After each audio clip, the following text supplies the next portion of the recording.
So today we're going to talk about what I'm calling the Insider's Guide to Growing Your Business with Set-Aside Contracts and understanding what these set-aside contracts are all about. It's really, you know, it's learning the tips and the tools, but it's a little bit more than that. So I hope you have a pen and paper. I am going to be stopping periodically to ask you some questions, and you'll be able to respond in the chat. You can put your questions in the chat as well. Let me just see something. Hoping more. Here we go.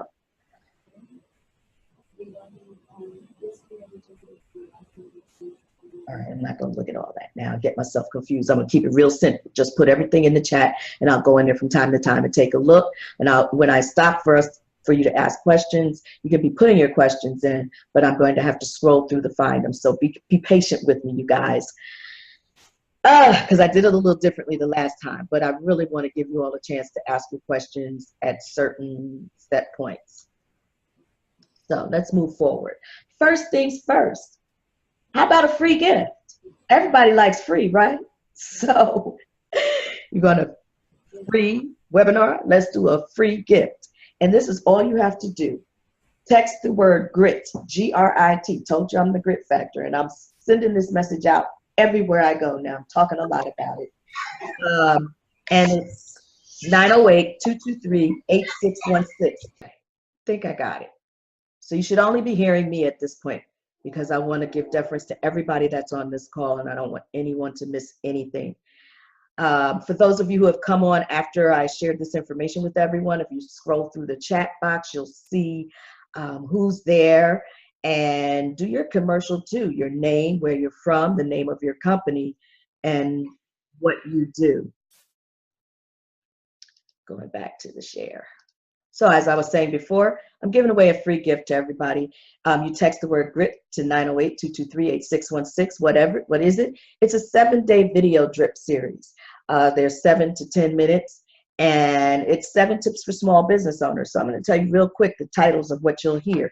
What'll happen is you'll text the word GRIT. This is important. Make sure you write this down. You'll text the word GRIT to this number, 908-223-8616, and then you will receive a link. It is important that you go back to look for the link.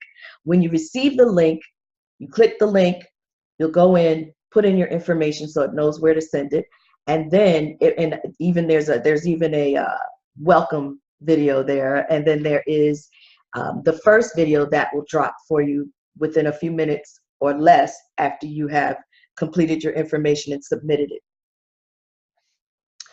And then each day for the following 6 days, there'll be a video in your email box.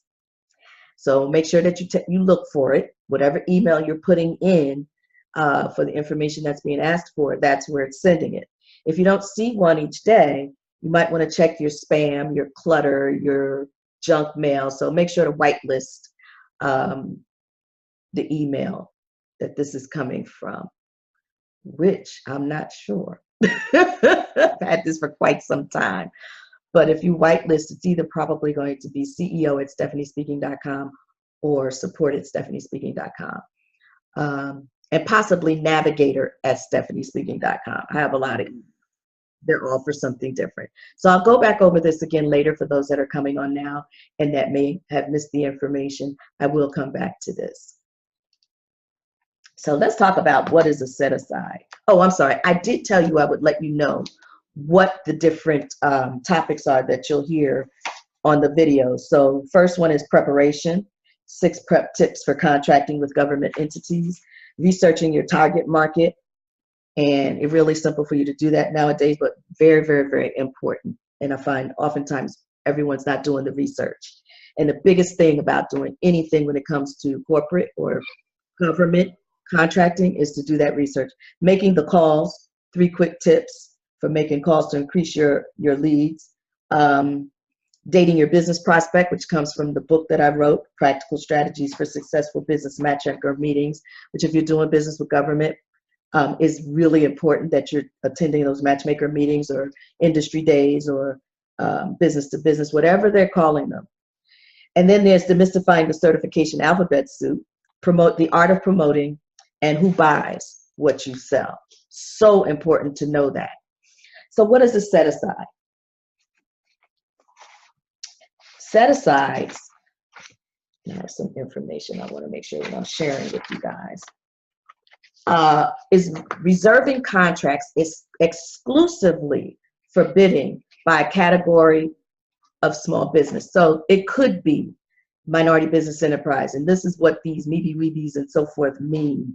I know that can be kind of disconcerting sometimes too when you hear people speaking in acronyms, but I gotta tell you, acronyms are prevalent in government contracting. And you know, even in corporate, they have corporate speak, which changes periodically. Well, acronyms in government contracting change constantly. So you got to keep up with them. But when it comes to the diversity certifications, they remain pretty much the same. So you have your minority business enterprise, women business enterprise, small business enterprise, the 8A program, which is Federal Hub Zone, ED, WOSB, those on the bottom line there. Those are all federal certifications. There's DBE also, Disadvantaged Business Enterprise, but there's no set asides for that.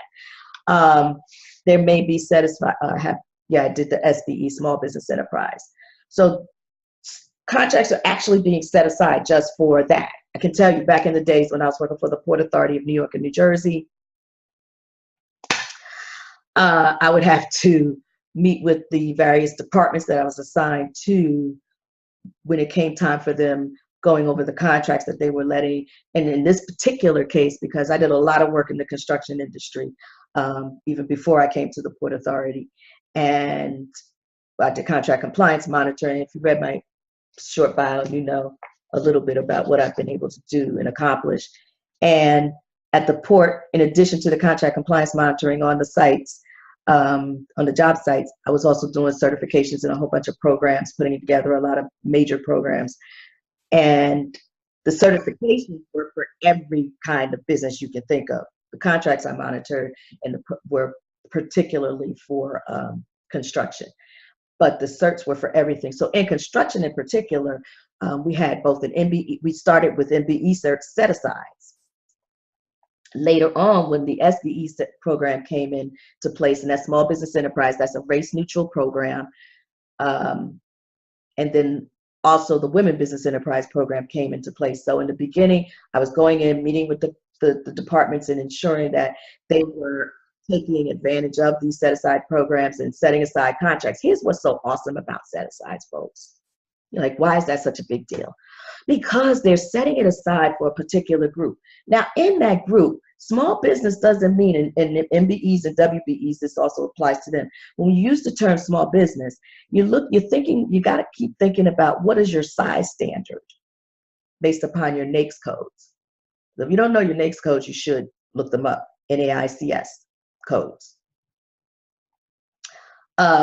Those codes set by the Small Business Administration determine what your size standard is, and that tells them whether or not you've exceeded the size standard for that particular NAICS code. So if you're in construction, there's so many different NAICS codes based upon whether or not it's general construction, general contractor, or if you're doing any other type of trade, any other breakout from construction, they all have their own NAICS codes. If you're doing janitorial services, there's NAICS codes for that, and they're different types depending upon the services that you provide. And in that case, when I was at the Port Authority, they didn't have a set aside for that, but they did have a small business enterprise program for that. And then they did have also, I think that came under, no, that came from that, there were set asides for that. But for other commodities, there were price preference programs. So the set asides give you a chance to be a prime. How about that? Isn't that great? The opportunity to be a prime happens when you're on a set aside. But there are also other types of set asides. So keep this in mind, because sometimes the set asides are for subcontracting goals. So a subcontracting goal would require the prime, if it's really going to be a large contract, like IT contracts, you'll see that perhaps oftentimes. I know I see that in New Jersey on IT contracts when they do get out and are not going through a cooperative approach to soliciting or putting out the contracts, I should say. Those IT contracts sometimes are really big, and they'll have a subcontracting goal, meaning whatever the percentages are for the goals, the percentages of the spend, the amount that should be going to MBE, WBE, SBE, depending upon where you are, what state you're in, what program it's for. That set aside contract, that means that prime has to meet that goal. They must make every good faith effort, which is usually laid out in the requirements and in the laws or regulations, depending upon how that program is on the books. They must make every good faith effort to meet those goals, to set aside a certain percentage for either a SBE, an MBE, or a WBE, and I'm not talking on the federal side right now. What you'll find also sometimes, and this was really a newbie for me years ago when I first saw this, and I've seen it a few times since, is when there was a partial SBE goal, small business enterprise. And what that meant, because Jersey has an SBE only set aside program from the state level. And I'll talk about a couple of other programs in a moment. However, the partial set aside actually allowed, this was really cool. It's a piece of the contract, this huge contract, IT, of course, going out to probably some large firms. But there was a piece set aside for small business enterprises to actually bid on just that piece, and they would be the prime. That's pretty cool, don't you think? So I wanted to share a little bit more information with you about these set-asides. The set-aside contract law and the legal definition, and this is stemming from the federal government programs. A set-aside is a federal contract designated for small business bidding only. It's the portion of a contract that is guaranteed to go to a minority-owned business. And nowadays it could be an 8A or an SDVOSB, and that's a service disabled veteran-owned small business, hub zone, historically underutilized business zone, or women-owned small business. This is just on the federal side. How many of you know whether or not, and you can put this in the chat box, whether or not you actually have set-aside programs in your state, county, or cities? If so, put it in the chat box or raise your hand if you see the little icon, probably under more,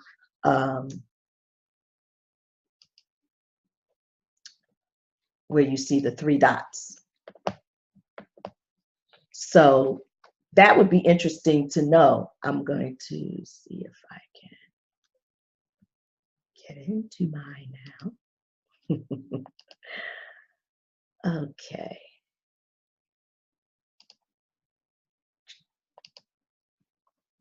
So let me just talk about, I was looking to do something here, but I'll come back to it. Let me just talk about for a moment the New Jersey set aside. So the state of New Jersey years ago used to have a program that was for minority and women-owned businesses. Now they don't. It's just small business enterprise, and it's a registration process. But it still does give you an opportunity to bid on contracts. That's statewide. But then the counties have their own programs. And now, right now, we have Hudson County and Essex County. The thing about it, though, is that you must be certified as a minority or a woman or a small business enterprise in the state of New Jersey. So can you do that from outside of New Jersey? Yes. You cannot register as a small business enterprise in New Jersey because of the regulations that are required. But you can get certified as a minority or woman-owned business as an out-of-state firm. And they'll probably ask if you're certified in your own state first. But Hudson County, Essex County, and City of Orange now have their own set-aside programs. And not only is it for minority, women, small, and service-disabled, veteran-owned small business, but they have something that I've not seen before, and that is for joint ventures. And that's only for the City of Orange, because they're doing a lot of development there. So they're encouraging joint ventures with minority, women, small, service-disabled, veteran-owned small businesses. I hope you all are keeping up with all of these daggone acronyms. They can make you a little bit nuts. Follow me if you will. But let me just give you some assurance so you don't freak out if I'm going a little too fast and you feel like you've missed it and you couldn't get the notes down. we are going to send out replays to everyone that registered for today's webinar. The Essex County Ordinance also has dubbed their set-aside program as a hand-up, not a handout law, and it will establish a set-aside and joint venture program, so that's already in place. And this is all about increasing opportunities for women, minority, and veteran-owned businesses. Let's see, the Hudson County program, their set-aside program, works in tandem with the county purchasing agent to identify contract opportunities awarded by quote or competitive procurement, and recommends the issuance of set-aside opportunities. There's a competitive process where only certified businesses can compete for 10% of the county's total spending. So you got to know what that percentage is. That's helpful to you. For instance, for the Small Business Enterprise Registration Program, where the set-asides are statewide here in New Jersey, is a 25% goal for total spending, 25% of the total spend on all goods and services that are contracted by the state. And they also facilitate in Hudson County the increased local business participation in state, federal, and private sector opportunities. So there are other states that I know of that do have set-aside programs, and you just want to know whether or not they're actually doing the certifications for them, and if not, who is. Because you have to understand these set-aside programs are directly tied to certifications, and you'll hear more about that later on. But right now, just know this. They are tied to the certifications. So what are these certifications that are used for set-asides? Goodness gracious, this is just a small, there's more. Just let me say this. There's more. You have the MBE, Minority Business Enterprise, DBE. Now let me just say this. DBE is not used for set-asides. DBE comes under those of you who may want to do business with the transportation agencies. If you want to do business with transportation agencies that receive federal funding from the federal government, USDOT, United States Department of Transportation, great to get a DBE certification, because that is really, majority of that is pretty much under, how do I want to say this? Subcontracting goals. Those are really used for subcontracting goals. You often see them associated with construction projects. But let me just say this. You don't have to be a contractor to be a DBE certified firm. What if you're in the trucking business? What if you're in the janitorial services business and you do construction cleanup? You know, I monitored a project. I was the project director for DBE Support Center for New Jersey Transit years ago on the Hudson Bergen Light Rail construction project. This really blew my mind. There was actually a gas station owner certified as a DBE, and they were the gas station that was used by the consortium that was responsible for the construction of the project. So all their trucks and their cars and everything, they would use that gas station, and they were able to take credit for the spend. Isn't that pretty cool? We also ran into a situation where they had to bring in an archaeologist. Guess what? There was an archaeologist that was certified as a DBE. What? So you don't, I mean, there's so many different types of businesses that I ran into on that project that were so artists, because they were using artwork at the various different stations. So we had artists who got certified as disadvantaged business enterprises, DBE. Pretty cool. And then some states will have small business enterprise set-asides, as we do here in New Jersey. And so those can be used by, and if your state is doing MBE, WBE certification, that's great. It can be used not only by your state, not only by your counties, and maybe even municipalities, but it can also be used by some of the corporations. So there are specific certifications that the corporations like to use, and they've expanded upon that now. So I'm seeing more and more of them using state certification. But I can tell you this, and I'll go through more of this in another at another time, but I'll share that with you later. The New York, New Jersey Minority Supplier Development Council and the Women's Business Enterprise National Council, they're known for the corporations wanting to use their certifications. But as I said, they have expanded, not everyone. Got to do the research on that. And they will share with you which certifications you can have. So there's SDVOC-SB, that's Service Disabled Veteran-Owned Small Business, that's a federal one, done by the CDE. Then there's the Women Business Enterprise Certification. NORBAC is another one that has done third-party certification for the feds on their women-owned small business programs. So they do WBE certification. And we don't see much of them here on the East Coast, but they might be out there in the middle part of the country and in the western part of the country. And then there's 8A certification, and there's much more. I don't want to spend a whole lot of time there, but just so that you know, the two are connected. That's the bottom line. Without a particular certification connected to it, what are they setting aside the contract for? Talk about deciding your position. Are you going out as a prime? Are you going out as a sub? Or maybe even in a teaming situation? And tier 1, tier 2. So tier 1, tier 2, that is language that's been used by the corporations. They don't usually use the terms prime contractors or subcontractors. But you need to decide where you are. If you think that you have the capacity and the business that is set up to be able to handle running a contract as a prime, then these set-aside contracts are definitely for you. And I would encourage you to start seeking them out, but making certain that you have the right certification for your target market. This is not something that you're going to necessarily see. This is not something for business to business. If you're doing business with another business or a mid-sized business, small business, unless that mid-sized business has a supplier diversity program.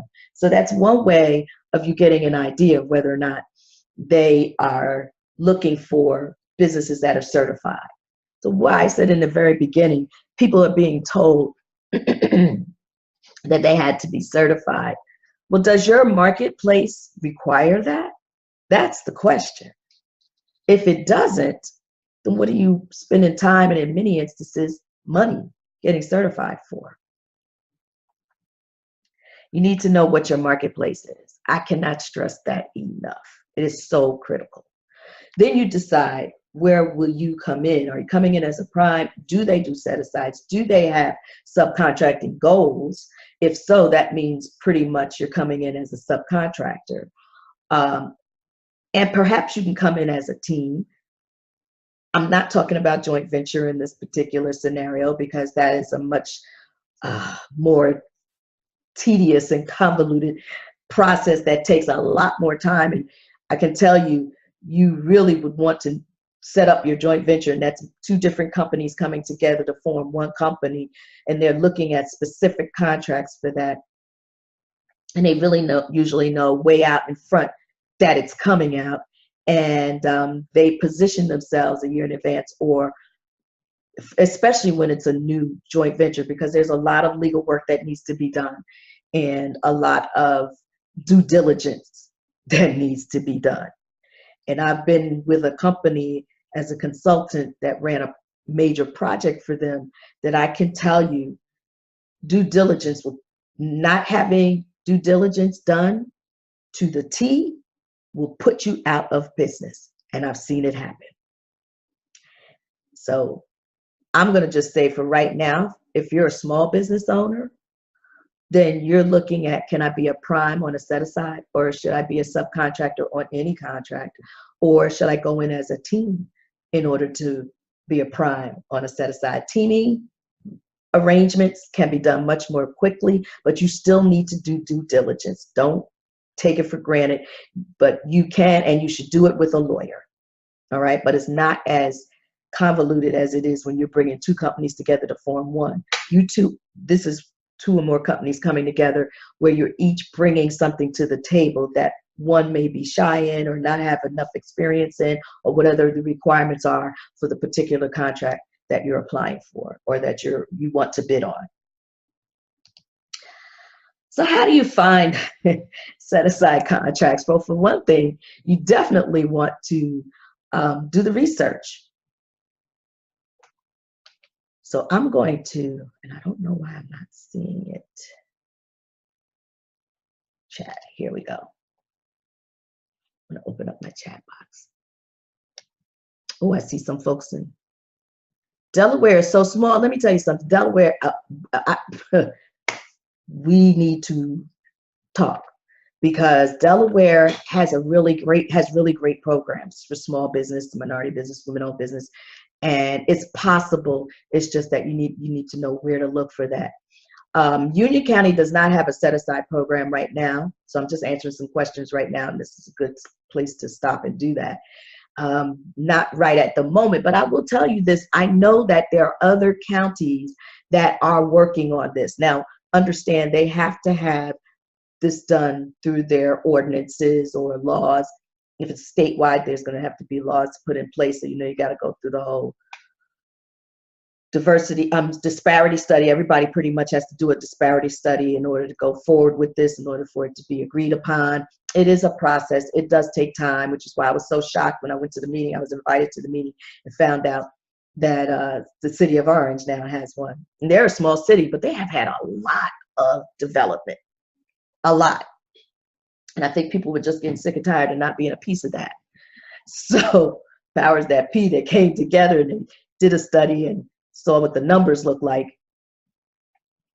and they're working on everything's been passed, but I don't know that they have everybody in place in order to actually work on this and make sure, do the work, actually do the work. So that's if you don't see anything coming out right now, if you're going and looking at City of Orange, that's because it hasn't happened yet. It's just that it's been approved. But believe me, it'll be happening soon. I went to the meeting and I had the chance to ask some questions of my own. How about this? How about that? The things that I know need to be incorporated in this program. So there's still more work that has to be done to make sure everything is incorporated that should be for it to be a successful program. But throughout the state of New Jersey, there are other counties, and I'm not going to name them. I guess I can because others are talking about it. Bergen County is working on it. I understand it's another one, Mercer County.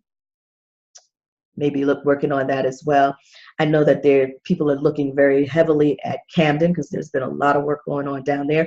So for your state, you want to take a look. And then, look, I'm just going to put it out there as a coach. I'm here to help. This is what I do with my clients. And no matter where you're located, we meet online through Zoom. So, people ask me, where's your office? I tell them on the internet. If I'm not speaking somewhere in person, traveling to speak, wherever it is, I'm on Zoom. So doesn't matter where we are. Hi, Stephen Riggs. Let's see, is there any other questions here before I move forward?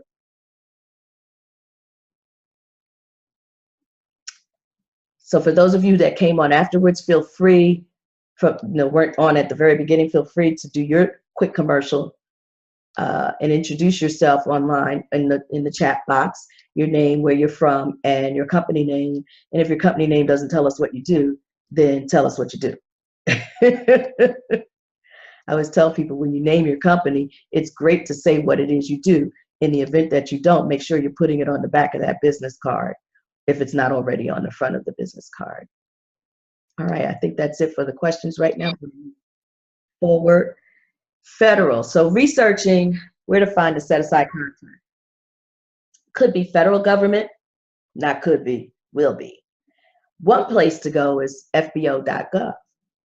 I'm giving you some place to go right now that you can actually look in there for set-aside contracts, but you would have to go in and I would say just in the beginning, if well, let's put it this way. You can do a search, but when you see the search box, you first go into FBO.gov, make sure that you click on, well, let's just see if this will open up. I don't know, but let's see.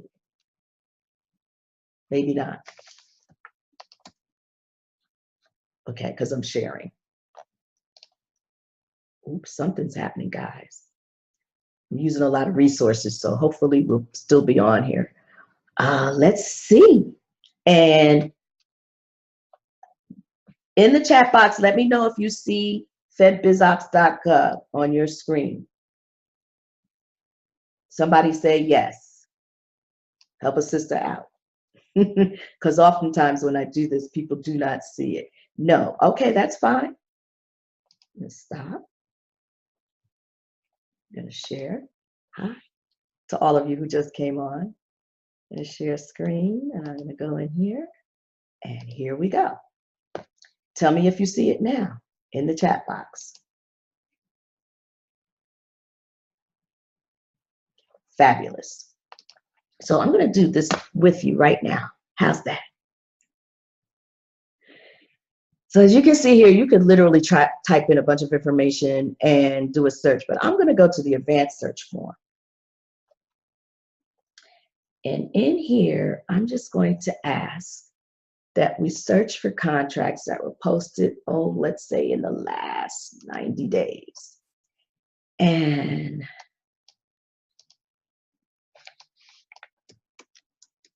I'm going to select all. And I'm selecting active and archive documents. And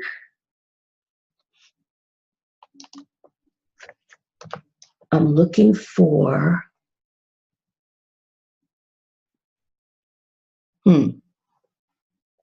let's see if we can find something for total small business. How's that? Because, you know, federal government has 23% goals for small business enterprise. It's the largest goal of all of the different programs that they have.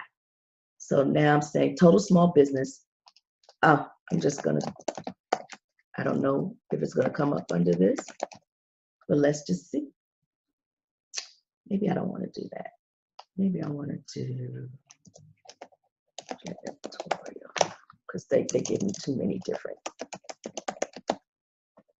janitorial services. So I just wanted to get one, not the whole kit and caboodle for construction. So let's see what happens. Let's do a search. 90 days. Can you all see that the screen just flipped? If so, say yes. Hi, Dr. Darla Cook. Awesome. And Kamal. Yes, awesome. Do you see just what popped up? This is for the feds. Janitorial services, total small business. This was awarded back yesterday. And this is where the service is taking place. Another one yesterday. Oh my gosh. Look at all of these.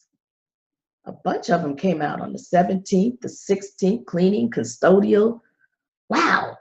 The 13th. Some of them just came out. It's just a solicitation. We can actually go in and see the solicitations. Some of them are awards. But total small business. Man, oh man. If you're a janitorial services firm or you know someone that is, tell them to jump on board and get certified. But there's more that they have to do before they can get certified with the federal government. So tell them to contact me. How do they contact me? They can go to www.meetme.so/connection meeting. And that's how they can connect with me. And we will connect on Zoom. Once they do that, they're actually scheduling an appointment through my online calendar. Ain't it great? All right, so let's come out of that. I'm gonna go back to, gonna stop the share, come back in here, and get back into the presentation. Was that cool or what? Now you can do that not only for the feds, but pretty much I would think you could do that for your state if they have a set-aside program, or if there's a public entity that has a set-aside program. It could be your water department, or I don't know, a public utility perhaps. It's all about the research. It really is. Everything in this level of contracting, when you're dealing because I'm going to tell you right now, for those of you who are asking about corporate or corporations, they don't let me put it this way. I haven't seen or heard of any set-asides going on there in quite a long time. And a lot of their contracts are really, really large. And some of you may have run into this and encountered this, and maybe some of you are actually doing some work for them. And because they do have a supplier diversity program. So you want to go to their websites and read up on that supplier diversity program so you can learn a whole lot more about it. I'll talk about that more later through another program that'll be coming out. And I know you're going to be excited about that one too. So there's, for corporations, it's a lot different. Let me just say that. Yes, in pharma, no doubt. Believe me, when I used to put on these big expos, pharma really was a big one that showed up. And hi, Mikal. Hi, Mikal. Pioneer Institute. Yeah, I remember you well. So the farmers definitely do that, but a lot of companies, well, when I tell you about the other program, when you get on that program, you'll find out about how awesome that is. What I'm going to tell you, to be able to find out exactly where their supply diversity programs are located on their websites, because you go in there trying to search on your own, it will give you a headache. And some of you will give up and say, forget this, because you didn't practice your grit. Being grounded, resilient, intentional, and tenacious. That's the other part of my business. And that's where I'm getting a lot of calls to speak on, right? Because it all goes back to not just you, but the you and your business, because the two of you are one when you're still small businesses, mid-sized businesses. I'll say the same for you as well. So let's get back to the videotape.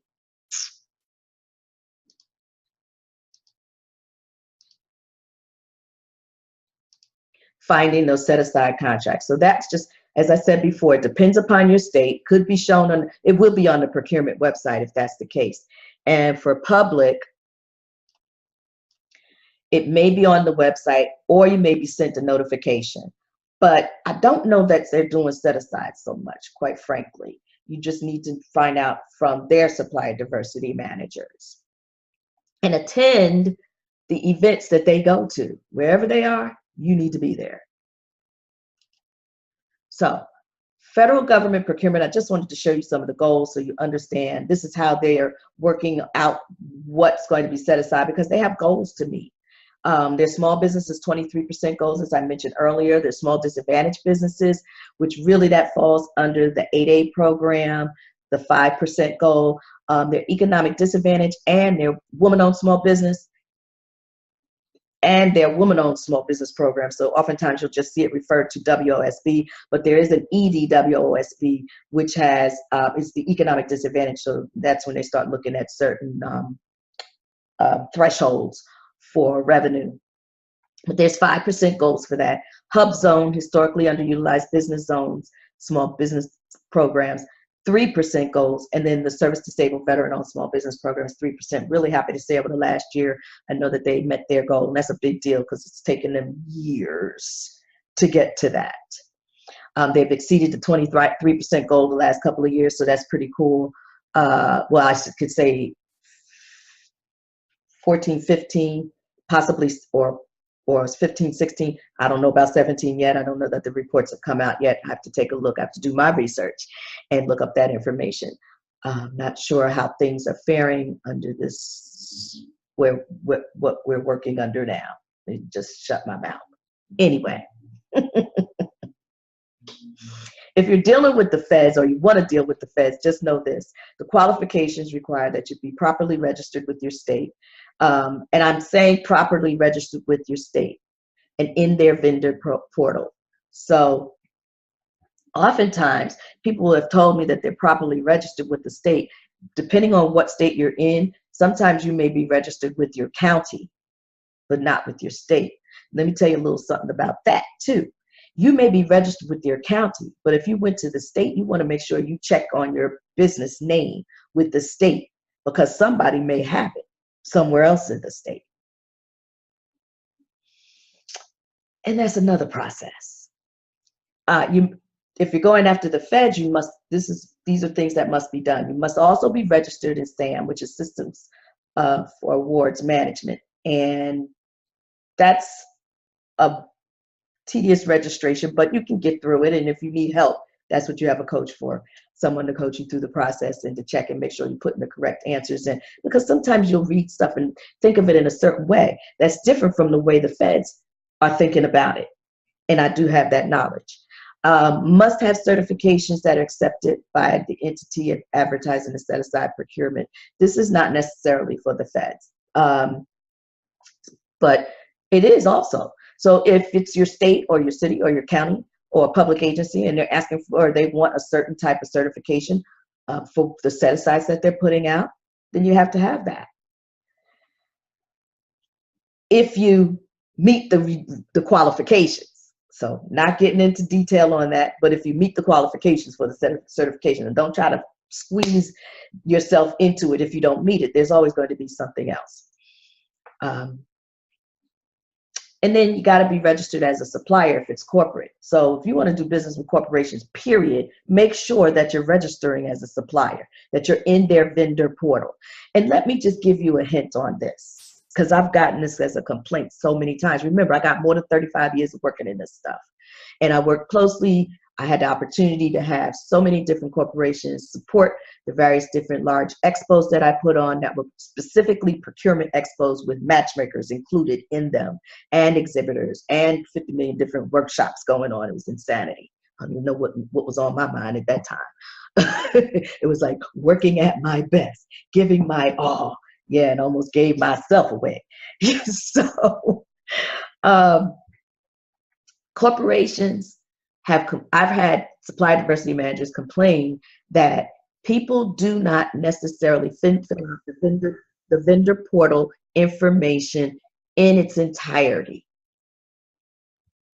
Just like I've had people tell me that they filled out the SAM registrations for the feds and they did it a long time ago and it's done. Well, first of all, you should be going in there every year, at least, I said 90 days or so to update the password, and then checking to make sure nothing else needs to be updated in that particular portal for the feds. Same thing with the corporations.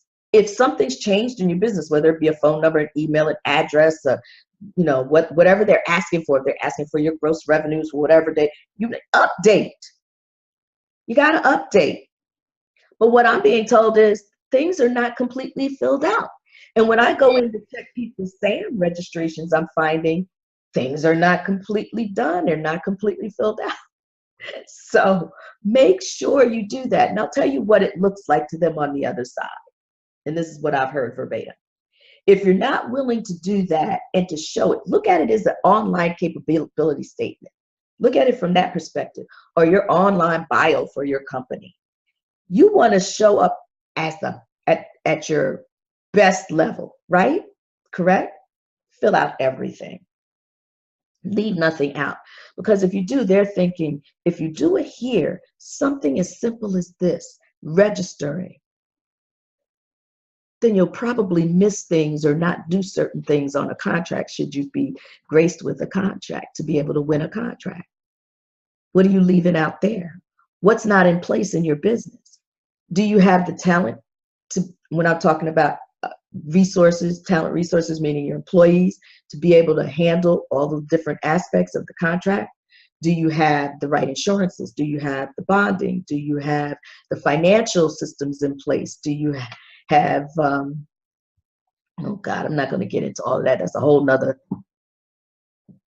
workshop that I do, where I get into detail on the things that you need to have in place in your business. But are they in place? If not, then how can you expect to, one, be successful in winning an award? Two, if you do manage to get through and win the award, how can you expect to provide that owner of the contract with top-notch services? They want it on time, and on budget, most importantly. On budget, okay? And the corporations know exactly what they want from you. Don't get it twisted. And I used to hear the complaints a lot when I was director of procurement programs at small business development centers at Rutgers University. I would hear them complaining about a bunch of different things. And so that was a good thing because it was allowing me to be able to share with the clients what was going on and what they needed to do in order to improve and make sure that they shone. You know, you want to be the shine. What do you have that's different from the rest? And what are you doing that's different from the rest? And sometimes it's not a big, huge thing. It's the small things that people will take for granted or overlook or not even realize that it's being checked out. I did talk before about your needing to, what is this? Okay, hold on a second. Yeah, let me go back.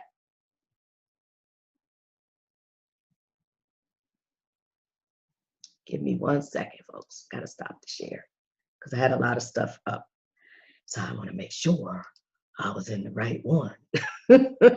Okay. Because I'm seeing some stuff that was confusing to me. Like, did I have that in there? Yeah. Federal government goals. Here we go. Finding the set-asides. Good. And qualifications. Federal government procurement. Okay. I'm in the right place.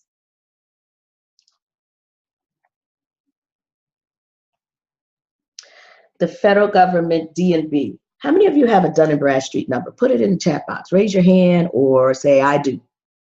I'm curious. Do you have a Dun & Bradstreet number?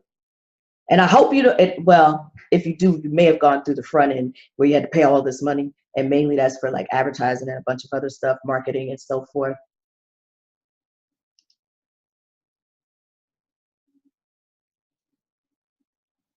Oh, good. Deneen, you do.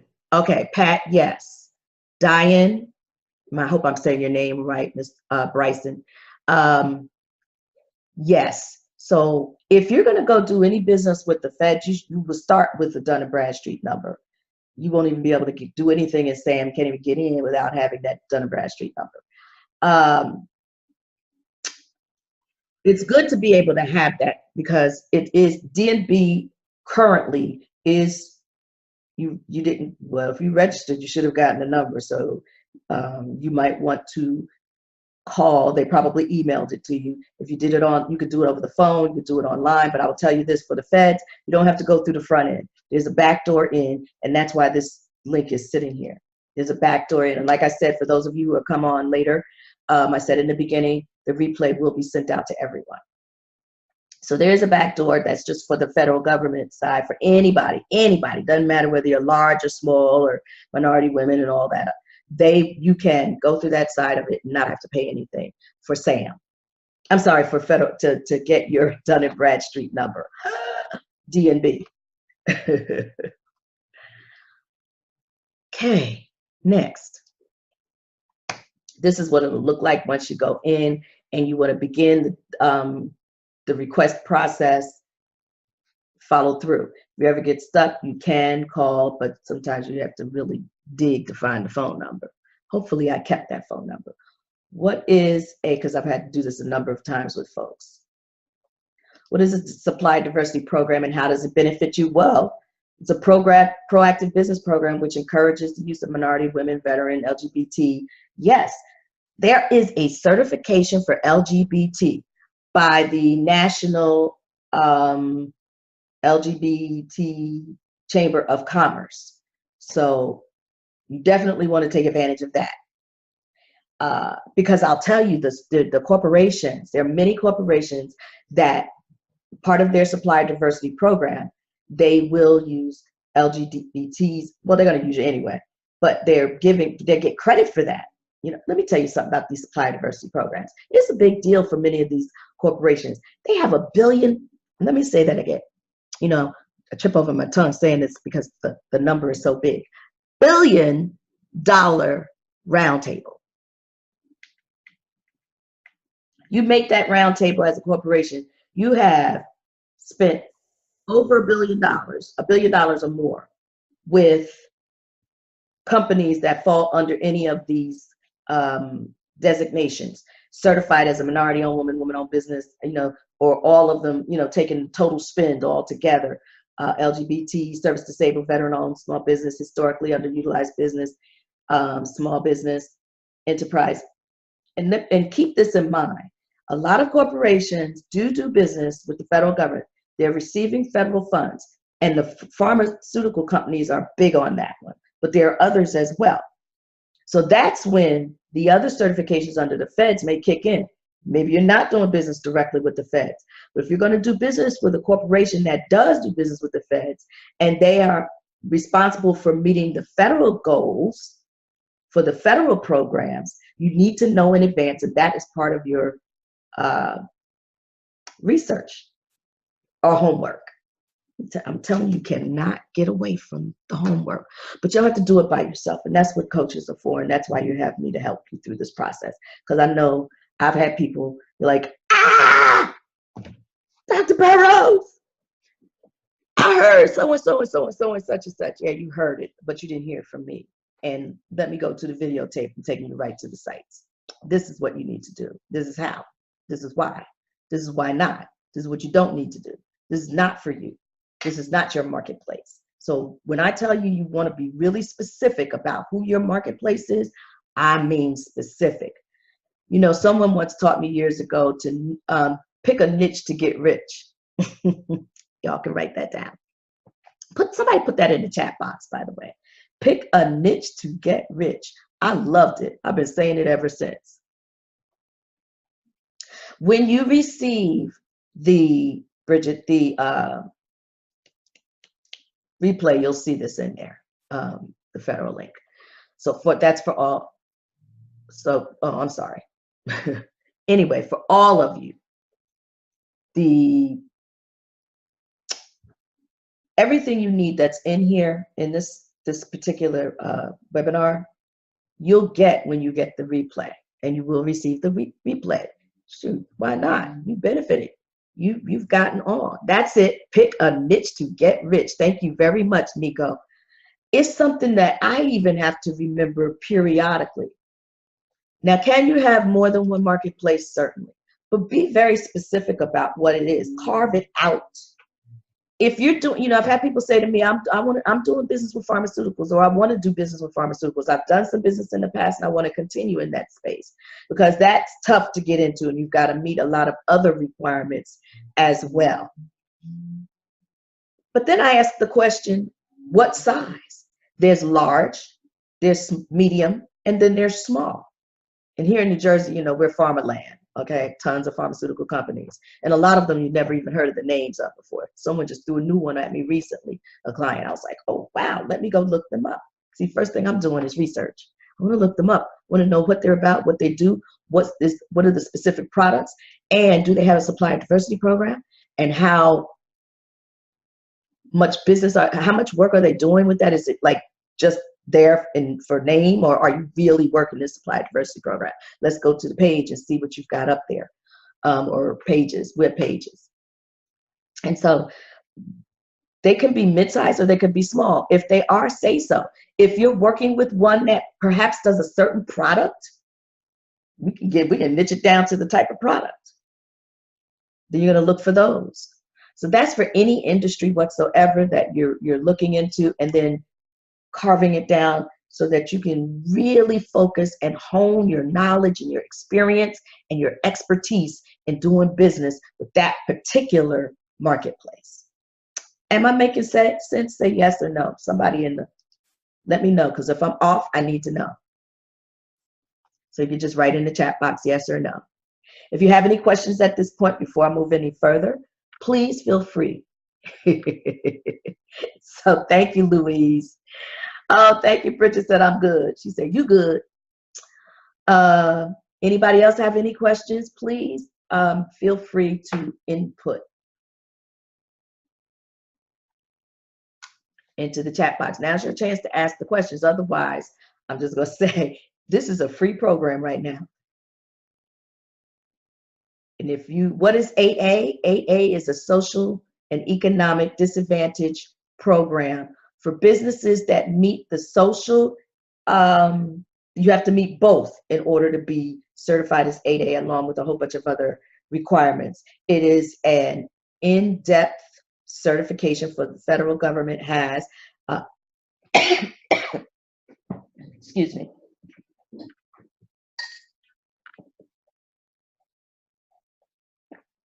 in depth.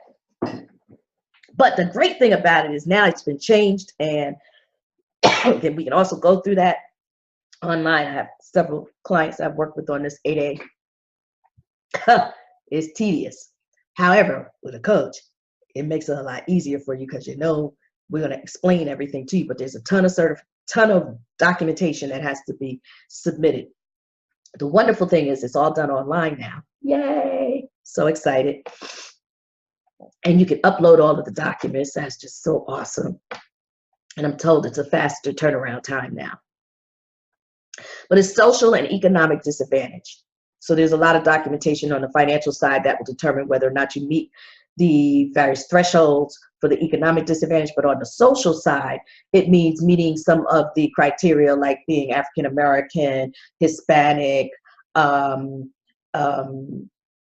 Asian Pacific Islander. I mean, there's just specific social groups, excuse me, that are named that you have to be one of those.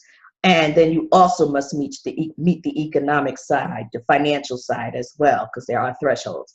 And if you meet them both, and there's a lot of other, I have so many questions that we go through. But if you're certified, you're able to take advantage of the set-aside programs for 8A in federal government. And if corporations that have federally funded contracts and are doing business with the Fed have a requirement to meet those goals, and oftentimes they may use 8A, you'll be able to go after that as well. So there's a joint venture program for 8A. They do not, because Feds don't pick that for you, but you know, you do, and then it has to be approved. So if you want more information on all of these things, again, we can talk about doing you can either come into my coaching program, or if you just want to do 1 or 2 sessions, we can talk about that as well. Bottom line is this. Somebody type this in the chat box for me, please. www. Wait a minute, maybe I can do this now. Yeah, because I can see it. meetme.so/connection. Meeting takes you to my online calendar where you can select a day and time to meet with me online through Zoom, and we can talk about what your programs are. What is it you want? What are the challenges you're having? Your business, give me an idea of what your business is about. I tell you about my programs, and we decide whether or not we're a good fit for one another, and we move forward. How's that? So anyway, this is what the supplier diversity programs for the corporations are all about. They may be called something slightly different, but pretty much the same thing when you're dealing with public agencies like your water department, your cable department, the water authority, cables, companies, gas and electric. I mean, there's a lot that falls under utilities. Let me put it that way. There are a lot of different types of entities that fall under utilities. So you want to see what that is in your state, and then look to see whether or not they have supply diversity. I know our main, and then we have several gas and electric utilities, but the one I see doing the most in terms of working with minority-owned businesses and women-owned businesses is PSE&G, Public Service Electric and Gas. And they actually put on, they put on programs.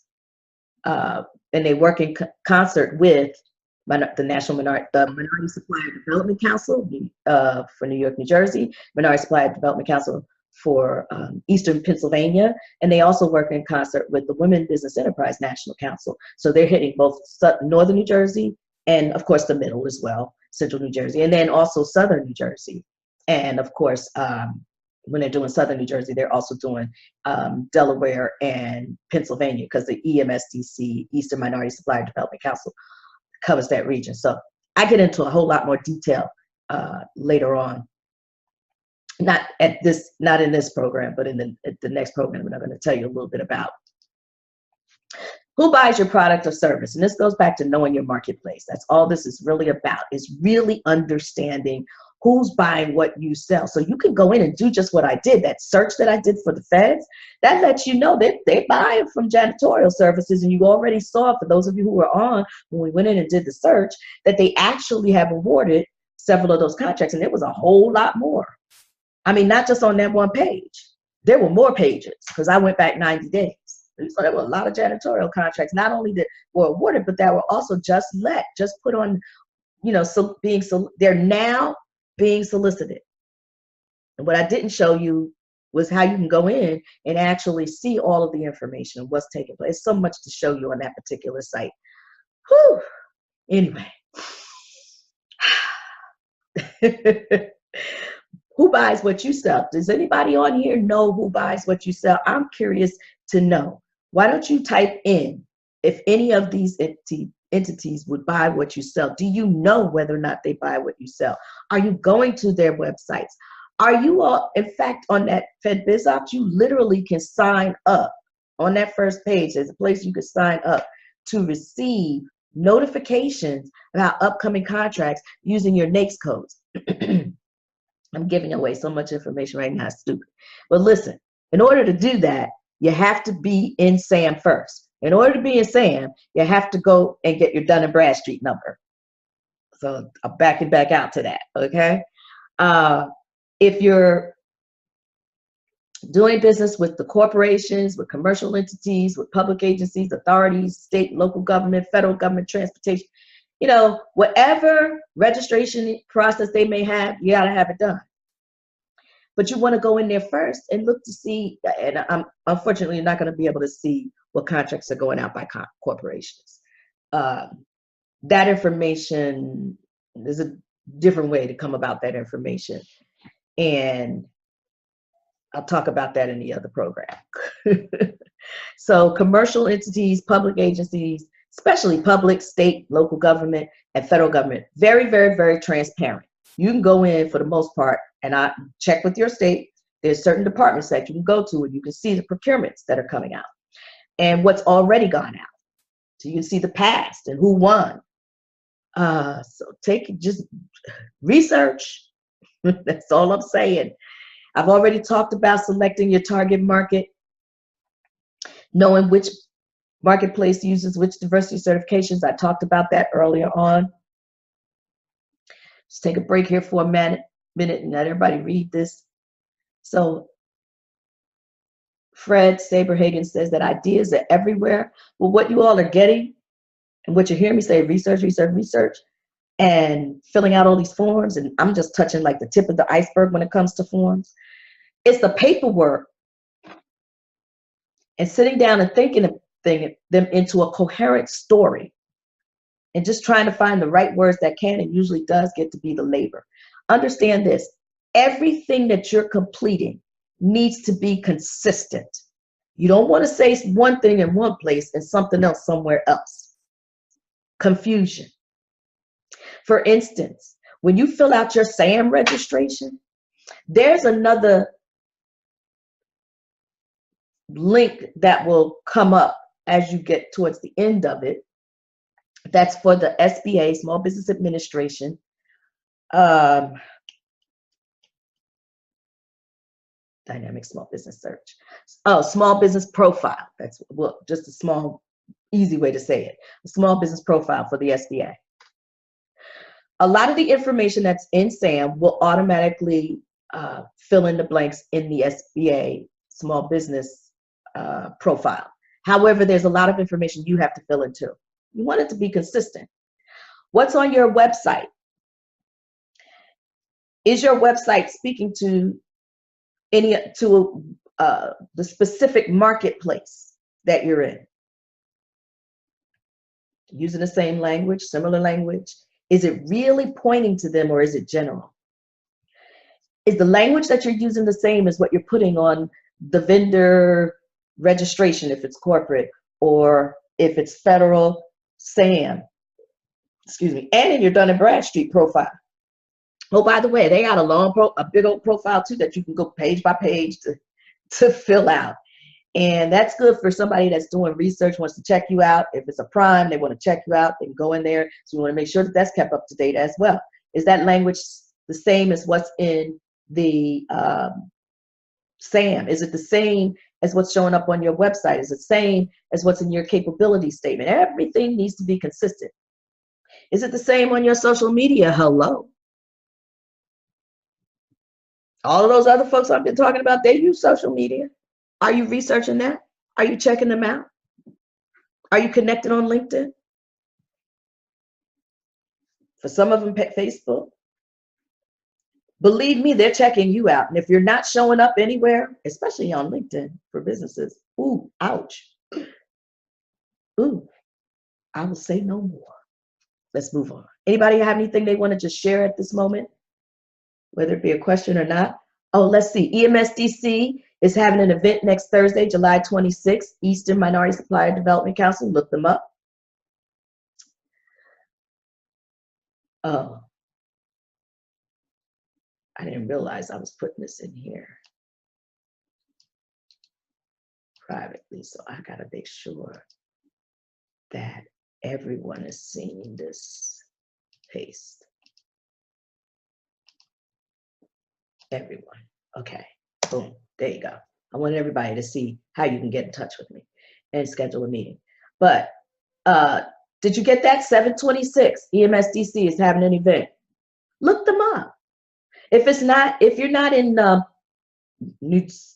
Southern New Jersey, that's below Trenton, or Trenton and below, Delaware, and I know somebody's here from Delaware, or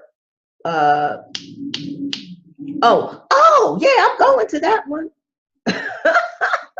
This is the PSE&G program, and they do their programs with either WBENC or EMSDC or NMSDC.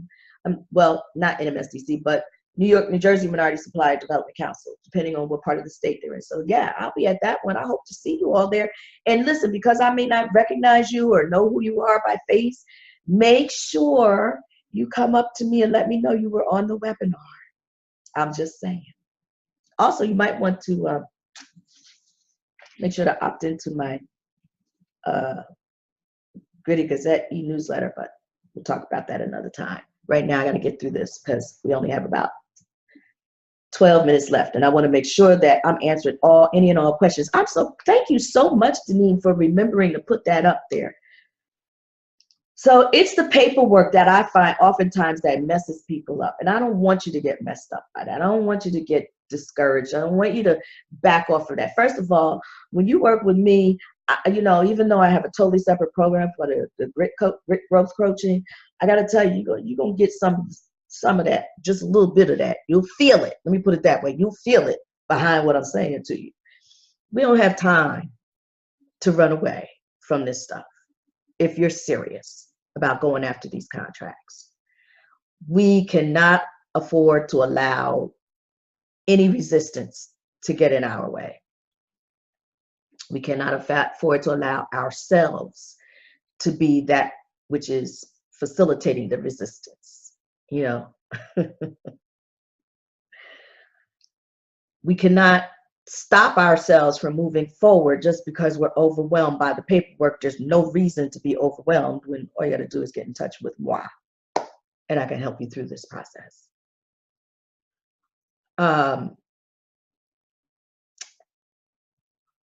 There's so much work out there, people. That's all I'm trying to get across to you. There's a lot of work. I know a lot of times we're like, I can't find anything. It's out there.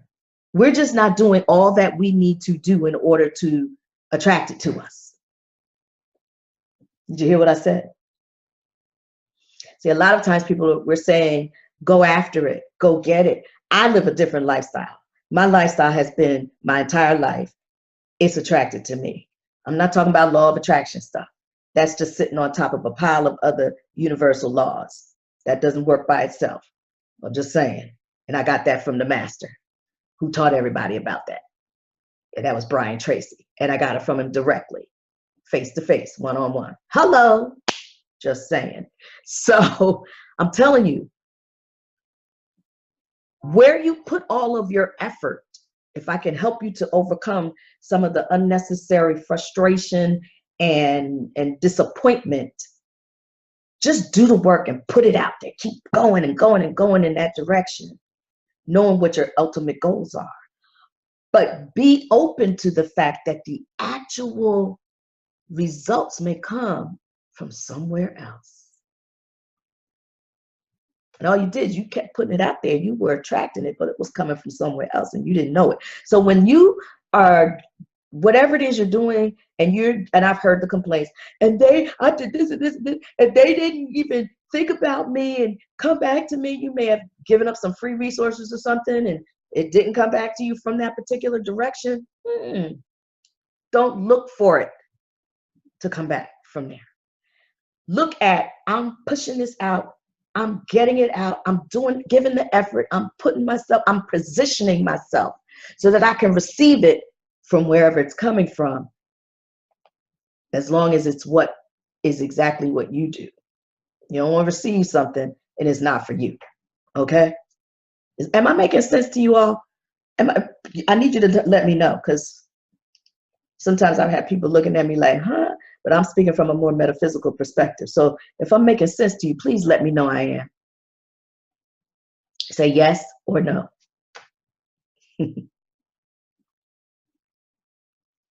Thank you, Sandra. Thank you, Deneen. Thank you, Mikhail. Because I don't want to leave anybody like, what the heck is she talking about? Can I just tell you that I've been here for a good little while. Praise God. Thank you, Lord. Most of my, I would say just about all, with the exception of a couple of part-time jobs that I went looking for while I was doing other things. I don't know how I did all that work. The folly of youth came to me through networks. Started with my dad's network. Then I built my own network. Then it came through other people's network and other people's network. I was a network marketer for a long time, so I know about dealing with other people's networks and their networks and their networks and their networks, on and on. I mean, not having even to put the energy into all of that, just putting the energy into that which was closest to me, and then it spread. Contracts through the network. Speaking engagements through the network. Training engagements through the network. Clients through the network. And then from there through larger entities and organizations and their networks. If it can happen for me, I know it can happen for you. Let me rephrase that. Because it's happened to me and it continues to happen to me, I know it can happen and will happen to you when you do it and do it the right way. So we've already talked about this. For those of you who weren't on first in the beginning, the MBE, we've said what those are. VLBE, this is for the state of New Jersey. It's veteran-owned business enterprise. Service disabled veteran-owned business enterprise. That's what that stands for, and that's just for state of New Jersey. The SBE program is a registration program, and that is the only certification statewide. I'm sorry, back it up. The SBE program in the state of New Jersey is the only, set-aside program in the state, for the state. But the counties, 2 of them have their own, and 1 city has its own, and more are coming on board. And now hopefully, prayerfully, because I've been hearing the talk, and I know folks that are really working hard and organizations that are going after it and aligning themselves with our new administration here in the state of New Jersey, and they're pressing to go forward with a disparity study, which needs to be done before anything else can happen in terms of the implementation and going after the bill and then eventually the law for a set-aside program statewide. So it is a process. Some federal certifications include self-certification. So in the SAM registration, you're literally self-certifying as a small business. These are the federal certs that I talk about, and the 8A is a bit of a rigorous process, and the 8M, which is the economic disadvantage in the women-owned small business, and HubZone. And I got to tell you something. When you do, this goes across the board. It should be across the board. Integrity. Everything you write down on any applications, any registrations, even if it's the vendor registration for for the corporations, because you need to understand something.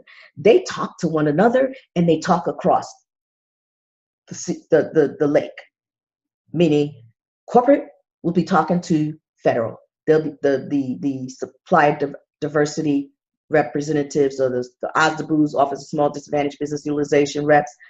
They'll be talking to the public entities as well, because they're all, many of them go to the same events and exhibit and speak and train and whatever. I know when I put on my events, my expos, I had federal, I had corporate, I had state, I had local, I had mid-sized businesses there as well, commercial businesses there. I had a little bit of everybody there. So they were all talking to one another, because all of them, either procurement people or the supplier diversity people, all talking to one another. So what you put on one form needs to carry forward on all the others where the same questions are answered.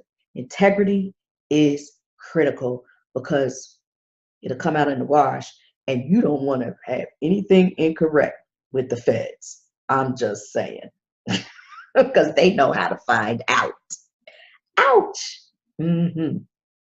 Okay, I'm not going to dwell on this, because for those of you coming on to the next event that I'm going to be doing, you'll find out more and you'll see more about that.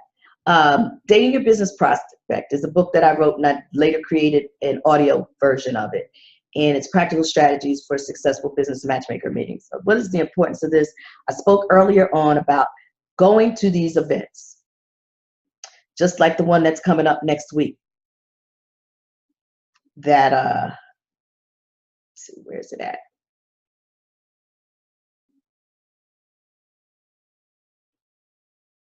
Bridget, you just listen to what I'm going to share with you in a moment, okay? Just want to make sure I'm getting everything here. I'm understanding. Yay, got it. This book was written because I got tired of telling everybody what to do and how to do it over and over and over again. And then I was asked by someone who wanted me to speak at their event to come with a book. I had 3 weeks. So don't tell me you can't get something done. When you press to do it, you do it. When you pull up on the look, I live my grit. For those of you who weren't on here in the beginning, I'll tell you, my acronym, my other moniker is the Grit Factor. Dr. Stephanie D. Burrows, the Grit Factor. Hello. I work out of being grounded, resilient, intentional, and tenacious. So that's a whole nother program, but I'm just sharing this with you. I work from that. I live from that. It's why I'm able to do the things I'm doing and not lose my mind.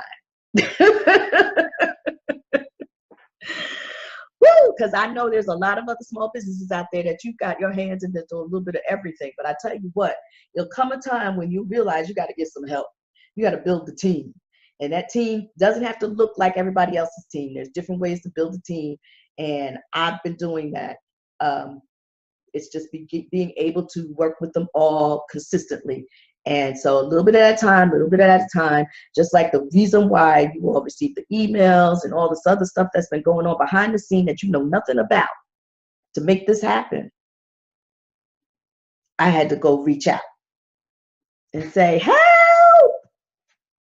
And so I'm giving all my praise right now to Lee Fuller, because I'm thankful and grateful to him.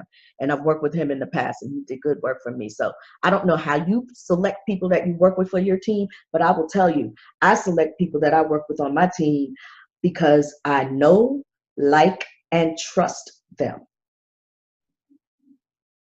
And that takes time, and that takes experience, but it does take time. So when all the new people come at me, I'm like, shh. I don't know you. And guess what? This is how everybody does business, for the most part, except when you're actually having to put out the solicitations. But even when you're putting out those solicitations, you're looking at really carefully who's responding. And there's a propensity for some, because they don't have to go with the lowest bid, they go with the lowest, most responsible bid in many cases. But we're always looking at people we know, like, and trust. And I'm sure you do the same thing. You go to the same hair salon for some reason.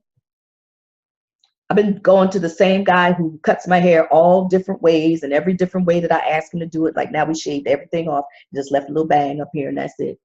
Because he was saying, I know it's going to come sooner or later that you're going to want me to shave off your hair. And I was like trying my best not to, and letting it stay, you know, punked out on the top. And it just got the best of me. But I followed this guy from place to place.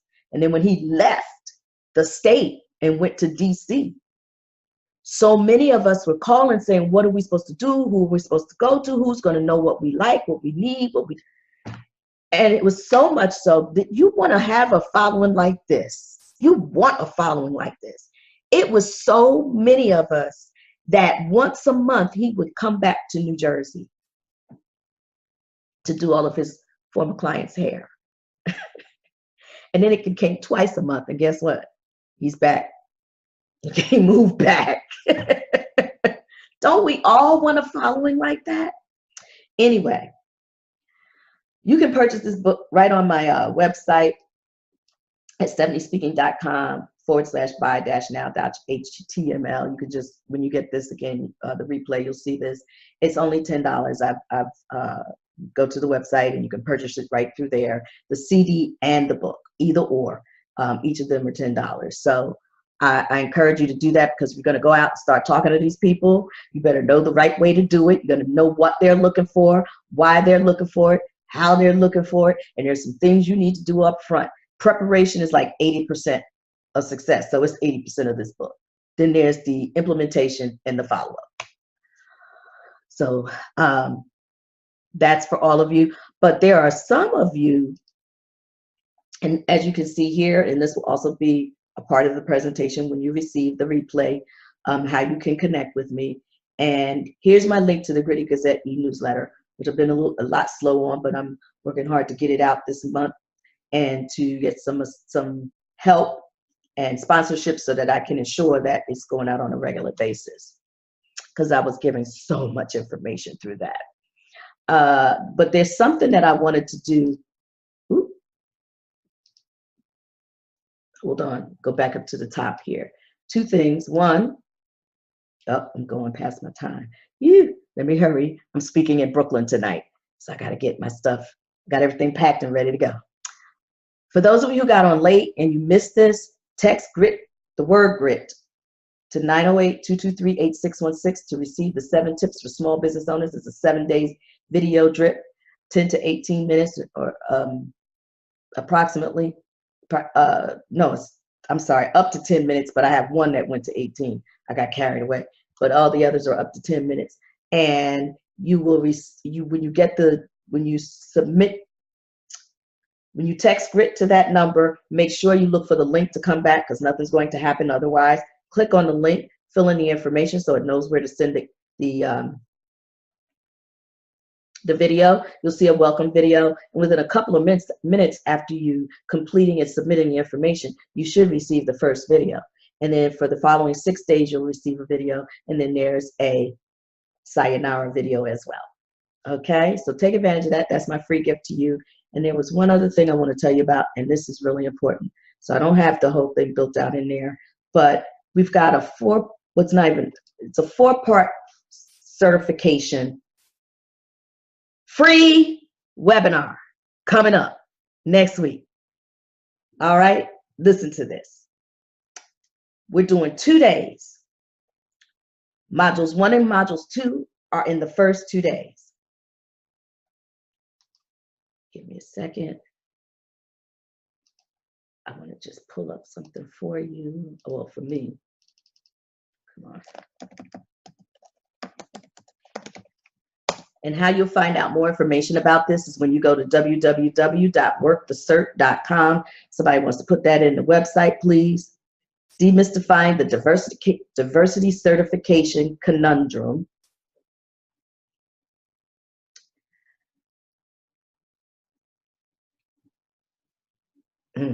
Not sure what happened here, but I have to talk to my guys, so give it a few. Demystifying the diversity certification conundrum. This is a free 4-part webinar for the first. Why is that happening? Oof, First two modules are going to be on the 24th, July 24th. And this is going to be 10 a.m. to 12 p.m. You get a 1 hour for lunch. So make sure your lunch is already prepared. And then we come back at 1 p.m. sharp till 3 p.m. Okay, I need you to just bear with me for a moment.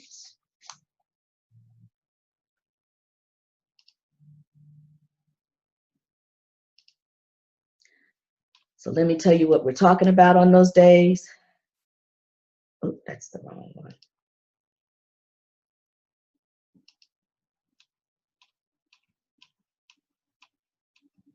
Okay, because it's 4 modules. So modules 1 and 2 cover completing the essential local and state certifications. And we're literally going to be looking at the applications, 1 or 2 of them, and going through that and talking about the documentation that they asked for. And then we're going to also talk about corporate certifications and how to find contracts that are out for bid.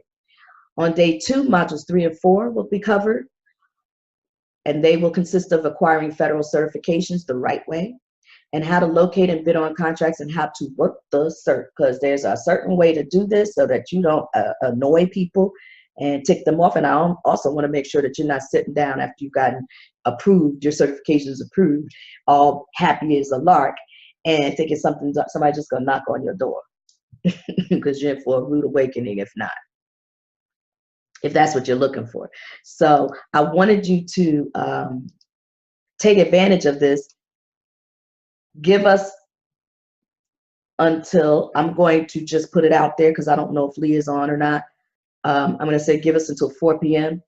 to go in there, workthecert.com, www.workthecert.com.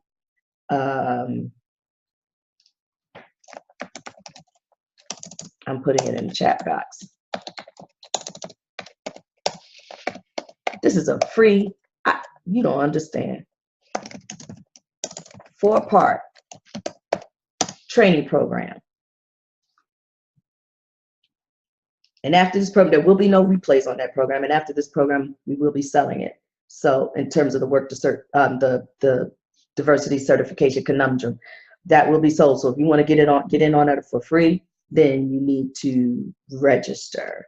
So you're going to, and I want to do this to everyone. Lee, I was seeing something that was confusing to me when I went into this page. So I want to make sure that we have the right page up for you. And I understand that it's going to be workthecert.com. If there's any changes, we'll make sure to get a notification out to you. How's that? Is that good? So we're going to be going through some detail on this certification stuff. But I just want you to know now that those certifications are the crux of these set-aside programs. I hope this has been good for you. I hope that you've gained a lot. I'm so thank you. Yeah, trust is important, Bridget. Yeah. She said we made our hairdresser move back. I want to think that there was some other extenuating circumstances that we don't know about, but it's possible because I know we were upset. Thank you, Pat. Pat says outstanding information. Thank you so much. You know, I can't give you everything in 90 minutes, but I did my best to give you as much as I think is necessary for you to make a decision. Is this the right thing for you in terms of the certifications that you're going after and these set-aside contracts? I'm glad I had an opportunity to demonstrate where you could find some of them, and that was just for the feds, and that was just for one industry, not even the entire industry, just one janitorial services, because you know this, you saw that there were some things that came up under cleaning services, and janitorial seems for sometimes can be a little bit more extensive than just the cleaning. And then it's type of cleaning. Maybe you're doing, power washing, or you know, and what are you power washing with? The different types of materials that are used are interesting to know as well. I've had so many different types of clients. I'm telling you, I've learned so much about so many different types of companies over these plus 35 years of working with small minority women business, disadvantaged business, and all the rest of those EBs.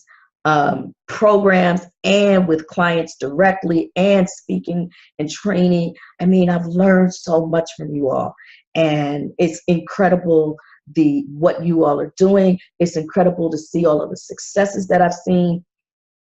You know, I had somebody just recently leave me a text message. I was shocked that they did that, saying, you know, because I met with them and they were having some challenges in an industry that they were accustomed to working in. And I gave them a whole lot of different suggestions and had to kind of move them out of the comfort zone into the uncomfortable zone. And they finally did it. And they're gaining traction now. I'm so excited for them. I can't wait to see what the outcome is. So there it is, workthecert.com. Lee, please. I looked at the page and something was kind of weird to me on there. I was looking for the registration page. Oh, Bridget, thank you. She got a lot of notes, got to do her research. Oh, she says, I rock. I love that. I'm keeping this, putting this in my stuff on my website. I hope y'all don't mind. Bridget, the diva. I like that. Anyway, hopefully the rest of you have been able to take away something that you didn't have before. Thank you for staying on with me. The light in me bows to and honors the light in you. So I say namaste, and I ask that the Lord bless you and keep you. Amen. That's who I am. Hello. So I will be, that you're so welcome, Nico. I just have to be who I am. And sometimes that can trip folks out, but I have fun. Yeah, Bridget, I hear you. I see you. I read you. Oh, thank you. Look at you guys. Y'all are awesome. Hey, Lee, if you still are you seeing this? This is so awesome. Well, you know, we save the chats too. The chats save in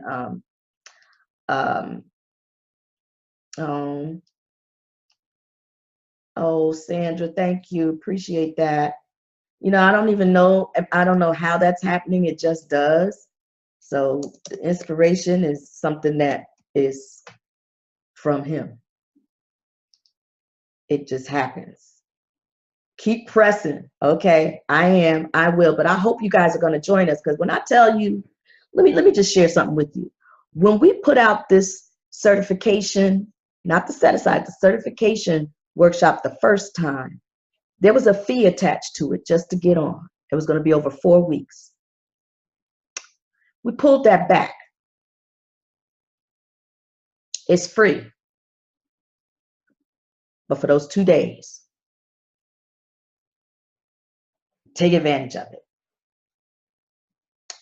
So you can, of course, you can invite them, but they have to register. The only way they should come on is through registering. Can't be on with you, no. And you'll see why. Because there's something special for those that register. So once you register, you'll see the thank you page and you'll see what the special is. It's only for you guys. So if they register, and I'm putting it out to the world on social media. Y'all know I'm on social media, right? I'm on Google Plus, Instagram. I got YouTube, ton of videos in YouTube going back forever. Training videos. And then I'm also on LinkedIn, big time LinkedIn. And Facebook. Got some groups and some pages and whatever, you know. So I'm on social media. All you got to do is follow me. But I got to go, folks, because I need to get out of here and jump on a train and get to the city. God bless each and every one of you. Be successful. Just claim it and be it. All right? When you claim it, you put it out there, what that is for you, be specific about it, and you speak to it, speak it, write it, and let's move it out of the metaphysical through the veil into the physical. Y'all with me on this? Blessings. Thank you. Bye.